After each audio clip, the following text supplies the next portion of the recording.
सास का तांडव। सुबह सुबह अपनी सास की चीख सुनकर भागती हुई रमा बाथरूम से बाहर पहुंचती है। क्या हुआ मम्मी जी, अब ठीक तो है? दरवाजा खोलिए, फिसल तो नहीं गई आप? और दरवाजा खोलकर आधी भीगी हुई ललिता बाथरूम से बाहर आती है। फिसले तेरे मायके वाले, मैं क्यों फिसलूं? जब तुझे पता है मुझे गठिया की बीमारी है तो क्या जरूरत है बाथरूम में ठंडा पानी रखने की? ठंडा पानी? पर मैंने तो ठंडा पानी बाथरूम में रखा ही नहीं मम्मी जी। बाथरूम में तो कोई बाल्टी भी नहीं है। तो मैंने कब कहा कि मैं बाल्टी के पानी की बात कर रही हूं? मैं तो शावर से नहा रही थी। जैसे ही शावर खोला ठंडे पानी से मेरा बदन ठिठुर गया और हड़बड़ाकर मुझे नल बंद करना पड़ा, नहीं तो मैं वहीं जम जाती। पर पानी तो टंकी से आता है ना मम्मी जी, तो उसमें मेरी क्या गलती? मुझसे पहले नहाकर बैठती है ना तू, तो तुझे अंदाजा तो हुआ होगा कि पानी कितना ठंडा है। यह नहीं हुआ तुझसे कि गीजर ऑन कर दे? अरे भाई तू क्यों करेगी? लव मैरिज करके जो आई है, हाथ नहीं किस जाएंगे तेरे। सुबह सुबह अपने घर से लड़ने की आवाज सुनकर विनोद और प्रेम भागते हुए वहां आते हैं। मतलब आदमी अब 2 मिनट बाहर भी नहीं जा सकता। मोहल्ले तक पहुंचा भी नहीं मैं कि घर से चीखने चिल्लाने की आवाज़ें आने लगी। मुझे लगा भाई किसका जनाजा उठ गया। बताओ अब क्या हो गया? क्या हो गया मम्मी, तुम आधी भीगी हुई बाहर क्यों आ गई? मम्मी का कहना है कि मैंने उन्हें इन्फॉर्म नहीं किया कि टंकी से ठंडा पानी आ रहा है, क्योंकि मैं उनकी तबीयत बिगाड़ना चाहती हूँ। इस कारण वो मुझसे नाराज हैं। और ये बात सुनकर प्रेम समझ जाता है कि उसकी माँ हमेशा की तरह ड्रामा कर रही है। जो हो गया सो हो गया मम्मी, मैं अभी गीजर ऑन कर देता हूँ, 2 मिनट में पानी नहाने लायक हो जाएगा। इस घर में तेरे अलावा किसी को मेरी फिक्र नहीं है। सुन लिया आपने? आप भी कहेंगे कि मैं बेकार में चीख रही थी। औरतों के मसले में मुझे कुछ नहीं कहना, बस ज़रा धीमे बोला कीजिए। अब जो भी है ये बहू बन चुकी है हमारे घर की, लोग क्या सोचेंगे? 2 हमारे पक्ष में बोलेंगे, 2 बहू के, तो लोगों को बोलने का मौका तो मत दीजिए। बेचारी रमा अपने कमरे में जाकर आंसू बहाने लगती है, जहां प्रेम उसके पास जाता है और उसे गले लगा लेता है। अभी कुछ दिन तो हमें ये सब सहना ही पड़ेगा ना रमा। पापा मम्मी के अगेंस्ट जो शादी की है हमने, पर मुझे विश्वास है कि कुछ ही दिनों में सब कुछ नॉर्मल हो जाएगा। देखा नहीं तुमने कैसे तुम्हारा नाम आते ही पापा चुप हो गए? कल शादी नहीं हुई है हमारी, 6 महीने तो हो गए, और रोज वही ड्रामा। औरतें रो रो कर अपने घर पर कॉल करके फ्रस्ट्रेशन निकाल सकती है, पर मैं तो वो भी नहीं कर सकती। पता नहीं क्या भूत चढ़ा था मेरे सर पर तुमसे शादी करने का। तुम तो दिन भर ऑफिस में रहते हो, 24 घंटे मम्मी जी को मुझे झेलना पड़ता है। इस सब की नाराजगी, ये फ्रस्ट्रेशन मेरे लिए झेलना मुश्किल होता जा रहा है प्रेम। तुम नहीं चाहोगे तो मैं ऑफिस नहीं जाऊंगा। मैं तुम्हें अकेला कभी नहीं छोड़ूंगा रमा। बस फिर हमें पिज्ज़ा बर्गर छोड़कर तीनों वक्त सादा खाना खाना पड़ेगा। और प्रेम की बात सुनकर रमा मुस्कुरा देती है और अपना गम भूलकर फिर से रसोई के काम करने चली जाती है। आज मम्मी जी का मूड बड़ा उखड़ा उखड़ा सा है। उनके फेवरेट छोले भटूरे बना देती हूँ, पापा जी को भी बड़े पसंद है, और भटूरा सॉफ्ट भी रहेगा तो पापा जी को चबाने में मुश्किल भी नहीं होगी। ये सही है। छोले भटूरे बनाकर रमा डाइनिंग टेबल पर लगाती है, पर ये क्या, एक चम्मच मुंह में डालते ही ललिता गुस्से से आग बबूला हो जाती है और कटोरी को हवा में उछाल देती है। क्या हुआ मम्मी जी? तू सिर्फ मेरे बेटे की भूल है, मेरी कुछ नहीं। तो मुझे मम्मी जी मत बोला कर। ये छोले बनाए तूने? इतना नमक ताकि मेरा बीपी बढ़ जाए। शर्मा जी की बेटी को ब्याह कर लाता ना तो 5600 पकवान बनाती। रमा के जैसे कुत्ते समझकर हमारे सामने 2 टिक्कड़ नहीं फेंक देती। 6 महीने हो गए शादी को, अब तक इसे नमक तक का अंदाजा नहीं आया। तो क्या सीखी ये मुझे रुलाना? ये सब सुनकर रमा फूट फूट कर रोने लगती है। मम्मी जी मैंने ऐसा कुछ नहीं किया। तभी प्रेम कहता है, 1 मिनट रमा, मैं टेस्ट करता हूँ ना छोले। प्रेम छोले चखता है। हाँ ज़रा नमक तो तेज़ हो गया है। मेरे छोले तो बिल्कुल सही है। तुम दोनों को छोले क्यों खारे लग रहे हैं? मुंह खराब है तुम दोनों का। और आप ललिता जी खाने का अनादर मत किया कीजिए। जिस दिन ये भी नहीं मिलेगा ना तब होश ठिकाने आ जाएंगे। पर ललिता कहाँ रुकने वाली थी। ऐसे नहीं तो वैसे उसे तो बस अपनी बहू से पीछा छुड़ाना था। एक रोज पड़ोसन विमला ललिता से मिलने उसके घर आती है। शादी को 6 महीने हो गए हैं, कुछ ठहरा कि नहीं बहू को? क्या ठहरेगा विमला बहन, हम लोगों की तरह खानदानी खून थोड़ी ना है। जाने किस जात की लड़की उठाकर लाया है प्रेम, उसकी भी गलती नहीं है। ये लड़कियां होती है ऐसी, क्या पता कौन सा जादू टोना किया इसने मेरे बेटे पर जो इसके पीछे दीवाना हो गया था। आपने तो देखा ही था कैसे खाना तक छोड़ दिया था उसने। वरना मैं तो भूल से भी ऐसी लड़की को अपने घर की बहू ना बनाती।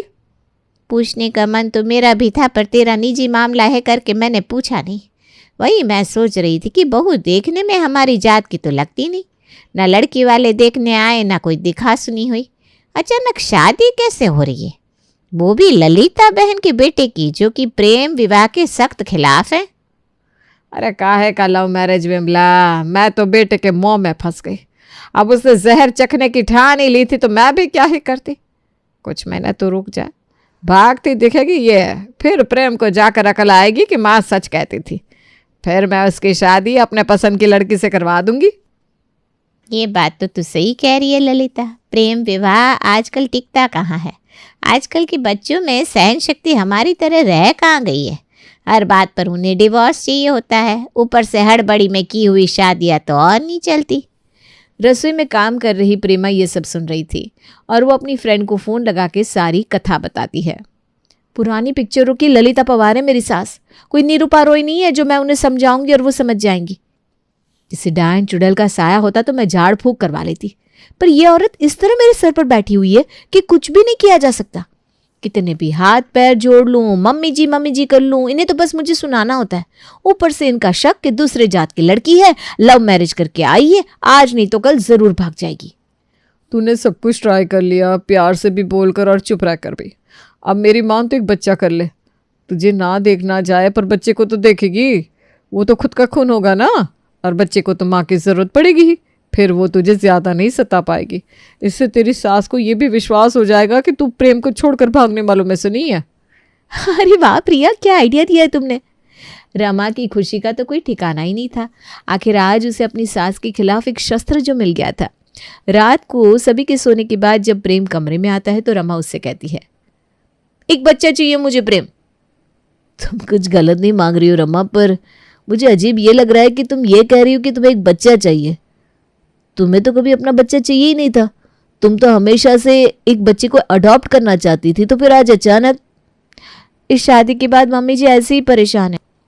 उसके ऊपर अगर हमने बच्चा अडॉप्ट कर लिया तो वो पक्का या तो मुझे मार देंगी या खुद मर जाएंगे। उनके मन के कठोरपन को एक बच्चा ही पिघला सकता है, इसलिए हमें एक बच्चा प्लान कर लेना चाहिए। मुझे लगा ही था कि तुम यूं ही बच्चे के बारे में बात नहीं कर सकती। एक तो जिस घर से तुम आई हो वहाँ तुमने कभी कोई काम नहीं किया था। बहुत कुछ बदला है यहाँ तुम्हारे लिए।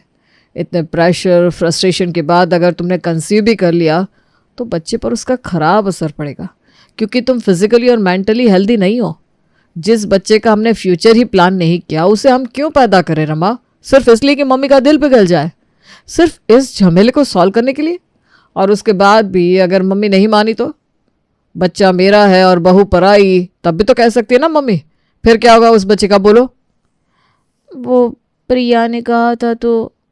अपनी शादी को बचाने के लिए उसने यही किया था ना। उसकी शादी बच गई क्या? आज उसका पति कोर्ट में डाइवोर्स फाइल करने आया था। पहले सिर्फ पति जाता, अब बच्चा भी जाएगा। सो बेबी के लिए सोचना इज़ अ रॉन्ग आइडिया। इसका उपाय कुछ और ही निकालना होगा। क्या उपाय, कैसा उपाय? बस तुम्हें ज़रा समझना होगा कि अब से मैं जो भी करूँगा सब कुछ ठीक करने के लिए करूँगा। तो बातों को दिल पर मत लेना और अब सो जाओ, कल से सब कुछ ठीक होने लगेगा। पर अगली सुबह कुछ खास बदलता नहीं। बस जो लड़ाई सास बहू के बीच हुआ करती थी, आज वो पति पत्नी के बीच हो रही थी। सवेरे सवेरे प्रेम रमा पर जोर जोर से चिल्ला रहा था और रमा उसे घर छोड़कर जाने की धमकी दे रही थी। जैसी तुम्हारी माँ है ना वैसे ही तुम हो, ज्यादा फर्क नहीं है तुम दोनों में।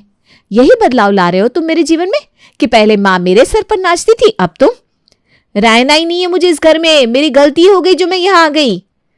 अपने बेटे और बहू की चीखने की आवाज सुनकर ललिता और विनोद कमरे में पहुंचते हैं। आज तुम्हारी माँ चुप हो गई तो तुम शुरू हो गए। क्या ये सब हरकत? ये संस्कार दिए मैंने कि औरतों से इस तरह बर्ताव किया जाता है? क्या बोला तुमने बहू को? क्या बोलूंगा पापा, मम्मी ठीक ही तो कहती है, इससे कोई काम नहीं होता। देखा देखा बेटा, मुझे पता ही था तुझे एक ना एक दिन यह एहसास ज़रूर हो जाएगा कि तेरी माँ में और इस 2 दिन की आई लड़की में कितना फ़र्क है। बता बेटा, क्या किया इसने अब? इससे ज़्यादा पढ़ी लिखी तो आप है माँ। आपको याद है मैंने आपको MS एक्सेल चलाना सिखाया था? अरे वो तो मुझे अब भी आता है बेटा, उसमें कौन सी बड़ी बात है। उसी पर मैंने प्राची को 2-4 स्टॉक को अपडेट करने को कह दिया था, वो भी इससे नहीं हुआ। तुम्हें क्या लगता है तुम नहीं रहोगी तो मैं इन छोटी मोटी चीज़ों के लिए तुम्हारी याद में डूबा रहूंगा? बिल्कुल भी नहीं। इसके लिए तो मेरी माँ ही काफ़ी है। कर देंगे ना आप मेरा काम मम्मी, क्योंकि मुझे अभी निकलना है और मेरे पास वक्त भी नहीं है। अरे हाँ बेटा, तू बता काम क्या है, मैं सब कुछ करके रख दूंगी। तो मैं 2 घंटे में वापस आता हूँ मम्मी। ठीक 2 घंटे के अंदर प्रेम वापस आ जाता है और देखता है कि ललिता से तो अब तक लैपटॉप ऑन भी नहीं हुआ। अरे मम्मी ये क्या है, बॉस मुझे गोली मार देंगे। अब से लैपटॉप भी नहीं खुला अभी तक। मम्मी जी तो दिन भर फ्री थी, तब उनसे लैपटॉप ऑन नहीं हुआ। मैं तो दिन भर तीनों वक्त का काम करने के बाद कपड़े धोकर झाड़ू पोछा करके तुम्हारा काम लेकर बैठी थी, तो कैसे मैं 400 स्टॉक मेंटेन करती? मम्मी जी तो सुबह से फ्री थी, उनसे क्यों नहीं हुआ काम, बोलो। घबराहट से ललिता पसीने पसीने हो जाती है। तुम्हें मेरी माँ को कुछ बोलने की जरूरत नहीं है, वो तो कुछ दिन हो गए इसलिए मम्मी से लैपटॉप ऑन नहीं हो रहा होगा। ऐसा नहीं है, मम्मी जी भूल गई थी कि उन्हें तुम्हारा काम भी करना है। कोई बात नहीं मम्मी, मैं सब देख लूंगा। और तुम्हें क्या लगता है खाना बनाकर मेरी माँ काम नहीं कर सकती? बिल्कुल कर सकती है। अब तो मुझे तुम्हारे हाथ का खाना भी नहीं खाना। अब मम्मी जब बनाएगी तभी मैं खाऊंगा। हाँ तो मत खाओ ना, मैं भी देखती हूँ कितना किचन संभालती है मम्मी जी। मेरे लिए भी रोटियां बना दीजिएगा मम्मी जी, मैं भी ज़रा फ्री हो जाऊंगी और प्रूव भी हो जाएगा कि कौन काबिल है और कौन नहीं। वापस से ललिता के हाथों में रसोई का काम भी आ जाता है। अगली सुबह उठते ही रमा हिसाब की डायरी अपनी सास के हाथ में रख देती है। अब तो वैसे भी आपको रसोई देखनी है ना मम्मी जी, तो लीजिए ये डायरी, इसमें सब कुछ मेंशन है, किसे कितने पैसे देने हैं कितने नहीं। एक तो इतने दिन बाद रसोई का काम ललिता के सर आ गया था, ऊपर से अब हिसाब की डायरी।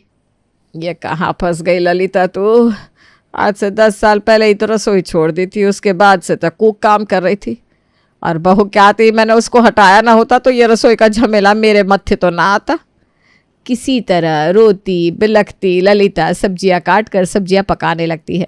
तभी फिर से प्रेम के कमरे से चीखने की आवाज़ आती है। हद होती है किसी चीज़ की।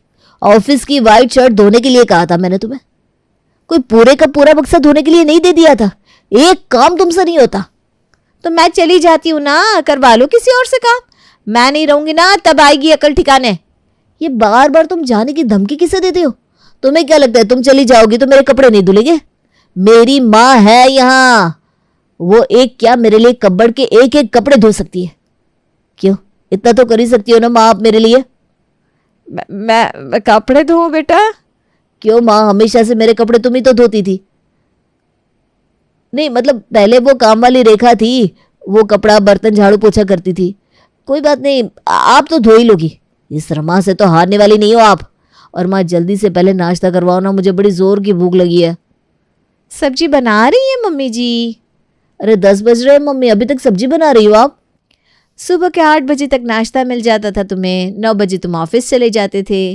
आज क्या हो गया लाड साहब? वो तो अच्छा है कि मैं अभी सब कुछ सामने देख पा रही हूँ, वरना तुम तो कहते थे कि तुम्हारे पीछे से हम बहुत ही अच्छे हैं, मेरी मम्मी बहुत अच्छे से घर संभाल रही है। ये संभल रहा है क्या घर? तो तुम्हें क्या लगता है मेरी मम्मी नहीं कर सकती ये सब कुछ? सब कुछ कर सकती है, झाड़ू पोछा बर्तन कपड़ा सब कुछ। तुम कल की जाती आज चली जाओ और आज की जाती अभी। प्रेम की ये बात सुनकर रमा गुस्से से अपना बैग पैक करना शुरू कर देती है। हे भगवान, कहीं मम्मी जी ने मुझे रोका नहीं तो क्या होगा? रमा अपने कपड़े का बैग लेकर धीरे धीरे घर के दरवाजे की ओर बढ़ने लगती है। अरे जल्दी जाओ यार, फिर मैं आराम से मम्मी के हाथ का खाना खाऊंगा। बहू घर से चली गई तो सब आपके ऊपर आ जाएगा ललिता जी, देख लीजिएगा। ये क्या तूने मम्मी मम्मी लगा रखा है? हाँ, जरा मेरी उम्र का तकाजा भी तो कर ले। माना बहू ढंग से काम नहीं करती है, पर कुछ ना कुछ करती तो है ना बेटा। मेरी तो उम्र हो गई है, मैं कैसे ये सब संभालूंगी? और घर परिवारों में अनबन होती रहती है, अब सास को नाराज होने का हक भी नहीं है क्या? मैं और मेरी बहू हम दोनों इस मसले को देख लेंगे। तू ना इसे ज्यादा डांटा मत कर, जो मिल रहा है वही बहुत है। रमा भागते हुए अपनी सास के गले लग जाती है। अरे इतना भी मत खुल बहू,